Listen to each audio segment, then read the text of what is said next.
Salut à tous, c'est Sébastien. Aujourd'hui, on se retrouve pour une vidéo exercice en JavaScript. On va coder ensemble une fonction qui permet de tronquer, de couper une chaîne de caractères. Donc ça peut être très utile dans le cas où vous avez des textes qui sont un petit peu longs et dans le cas où vous voulez seulement afficher un certain nombre de caractères, donc seulement le début, et par exemple afficher seulement les 20 premiers caractères. Donc au niveau du fichier JavaScript, la première chose que je vais faire, c'est créer une fonction que je vais appeler truncate string. Et cette fonction, pour l'instant, elle va prendre deux arguments, un argument str et un argument num. Alors str, ça va être en fait la chaîne de caractères à couper, et num, ça va être le nombre de caractères que l'on souhaite renvoyer. Alors pour l'instant, la fonction, elle va faire un simple console log de str. Elle va seulement renvoyer la chaîne de caractères. Et on va appeler cette fonction juste en dessous. On va mettre au niveau de la chaîne de caractères salut tout le monde. Et au niveau de num, on va mettre 5. Donc ça veut dire que la fonction doit récupérer les 5 premiers caractères. Donc là, ce serait le mot salut en entier. Et le renvoyer dans la console. Et du coup, tout le reste, on oublie. Donc là, si j'actualise, pour l'instant, elle renvoie la chaîne de caractères en entier. Alors, maintenant, il faut se poser la question, comment est-ce qu'on fait pour couper une chaîne de caractères? Alors, comme d'habitude, essayez de faire l'exercice par vous-même. Pour vous mettre sur la voie, ici, on va utiliser la méthode slice. Donc, je vous l'écris. Donc, n'hésitez pas à aller voir sur Internet comment fonctionne cette méthode. Essayez de faire l'exercice par vous-même, ça peut que vous aider à progresser. Et moi, je vais vous montrer tout de suite comment est-ce que j'ai fait. Alors, la méthode slice, on va l'utiliser du coup sur str. Donc on fait un str.slice. Et dans cette méthode, on peut mettre deux paramètres. Un paramètre start et un paramètre end. Donc le start ici, ça va être 0. Et en fait, 0, c'est juste avant le premier caractère. C'est juste avant la lettre S. On part de 0, on part du début. Et on veut aller jusqu'à num. On veut aller jusqu'à 5. Et faire un slice de 0 à num, ça veut dire faire un slice de 0 à 5. Et ce que va faire la méthode slice, c'est qu'elle va récupérer le mot salut, les 5 premiers caractères, et afficher ça dans la console. Et du coup, tout le reste, elle va le couper. Donc là, si j'enregistre et que j'actualise, on récupère seulement le mot salut. Et si jamais je change ici 5 et que je mets 8, du coup, la fonction va s'adapter et on récupère seulement les 8 premiers caractères, espace compris. Donc ça fonctionne bien. Ce qu'on pourrait faire maintenant pour améliorer les choses, ce serait rajouter 3 petits points parce que couper un mot comme ça en plein milieu, c'est pas terrible pour l'utilisateur. Donc ce serait bien de le prévenir et de mettre 3 petits points pour lui indiquer que la phrase n'est pas terminée. Alors pour rajouter 3 petits points, c'est pas compliqué. On peut faire une concaténation avec un plus et rajouter 3 petits points sous forme de chaîne de caractères. Donc ça fonctionne. Ou alors, on peut utiliser la méthode concat, qui permet, comme son nom l'indique, de faire une concaténation. Et on va concaténer 3 petits points. Donc ça marche aussi. Alors, le petit souci avec le concat, c'est que si jamais on a un num qui est très grand, par exemple 50, du coup, la fonction va quand même être exécutée. Elle va faire un slice de 0 à 50. Donc bien sûr, ça ne va rien couper, mais par contre, on va quand même avoir le concat. On va quand même avoir les 3 petits points. Et du coup, ici, si j'actualise, on a le salut tout le monde en entier avec 3 petits points. Donc ça, c'est un petit peu gênant. Et du coup, ce qu'il faudrait faire ici, ce serait une condition. Ce qu'il faudrait faire, ce serait vérifier si num est trop grand, si num est supérieur à la longueur de la chaîne de caractères. Donc pour vous montrer, si je fais un console.log de str.length, ça va me renvoyer la longueur de la chaîne de caractères. Ça va me renvoyer le nombre total de caractères qu'il y a dans la chaîne. Et là, je récupère 19. Donc en fait, au niveau de la condition, on va se demander, est-ce que num est supérieur ou égal à str.length? Si jamais c'est le cas, si num est supérieur, s'il est trop grand, du coup, on ne fait rien. On renvoie simplement la chaîne de caractères. Par contre, s'il est inférieur, du coup, on peut faire un slice et on peut faire un concat. Donc, on va faire la condition. Donc, on fait un if str.length est inférieur ou égal à num, ou alors on peut faire l'inverse, hein, si num est supérieur ou égal à str.length, ben dans ce cas-là, on fait un console.log de str, simplement. Sinon, ben ça veut dire que num est inférieur à la longueur de la chaîne de caractères.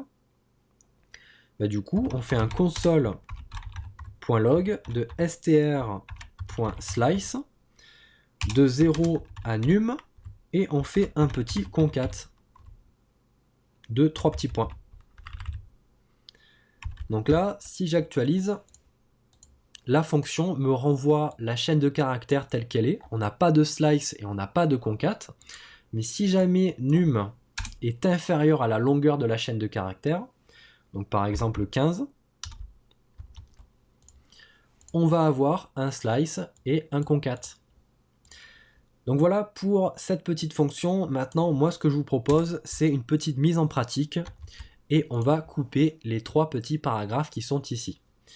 Alors, on va mettre la fonction en dessous et on va commencer par récupérer ces 3 paragraphes. Donc au niveau du HTML, les 3 paragraphes sont ici et ils ont tous les 3 une classe commune, c'est la classe texte. Donc on va s'en servir pour les récupérer. Donc on va créer une constante qu'on va appeler text avec un S et qui va être égale à un document.querySelectorAll. Là on utilise le querySelectorAll pour tous les récupérer et on veut récupérer tous les éléments qui ont la classe texte. Donc là si je fais un console.log de ma constante, on va récupérer ce qu'on appelle une node list. Alors une node list en fait c'est un tableau. Et c'est ce qui est créé en fait par le querySelectorAll quand il récupère plusieurs éléments. Et il les stocke dans un tableau. Et pour chaque index, on a un paragraphe. Et ce qu'on va faire ici, c'est que pour chaque index de cette node list, donc pour chaque paragraphe, on va couper le contenu. Et pour ça, on va utiliser la méthode forEach. Alors si jamais vous n'êtes pas à l'aise avec cette méthode, donc là je vais faire un texte.forEach, eh bien j'ai fait une vidéo dessus, donc n'hésitez pas à aller la voir, je vous explique concrètement comment ça fonctionne. Donc ici pour chaque index, qu'on va appeler texte sans S, donc en fait pour chaque paragraphe, hein, on va exécuter une fonction. Et pour vous montrer, cette fonction, elle va faire un console.log de texte. Et là je vais récupérer mes 3 paragraphes. Alors moi ce qui m'intéresse, c'est pas forcément les balises P, c'est ce qu'il y a à l'intérieur, c'est le texte à l'intérieur que je veux couper. Alors pour récupérer le contenu d'une balise, on peut utiliser la propriété innerHTML. Donc là si je fais un texte.innerHTML, je vais récupérer seulement le contenu texte, et on voit que je le récupère 3 fois.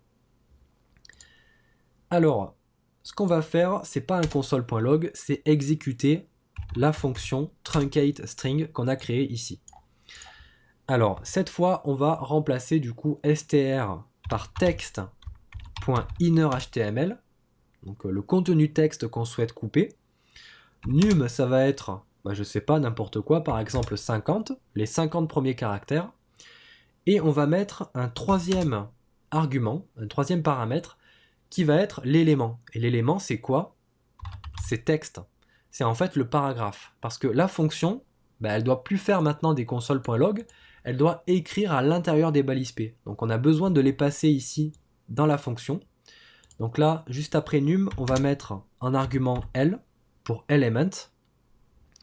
Et à la place du console.log, on va faire un return de element.innerHTML. Donc là, c'est comme si je ciblais le paragraphe et que j'écrivais à l'intérieur. Là, je cible les balises P.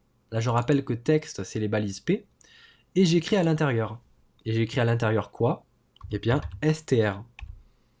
Je renvoie la chaîne de caractères. Et str, c'est quoi? C'est text.innerHTML. Et au niveau du else, on va faire un return de element.innerHTML qui est égal à str.slice. On fait un slice de 0 à num. Num ici c'est 50. et on fait un concat de 3 petits points. Donc normalement, si j'actualise, on devrait se retrouver avec des textes qui sont coupés et avec 3 petits points. Donc j'actualise et on a bien les 50 premiers caractères avec les 3 petits points. Donc ça fonctionne bien et on peut adapter la fonction si jamais on remplace 50 par 100. Bah, du coup ça fonctionne. Et si jamais on met un nombre très grand, par exemple 500, bah, du coup ça renvoie la chaîne de caractères, ça renvoie les textes tels quels et on n'a pas de slice ni de concat. Donc voilà pour ce petit exercice, j'espère que ça vous a plu. N'hésitez pas à liker la vidéo si ça vous a plu, à vous abonner à la chaîne si jamais vous voulez plus de vidéos dans ce style, plus de vidéos sur le JavaScript, sur le HTML, sur le CSS. N'hésitez pas à aller faire un tour sur la chaîne pour aller voir les autres vidéos. Et moi je vous dis du coup à la prochaine pour la prochaine vidéo. Salut à tous!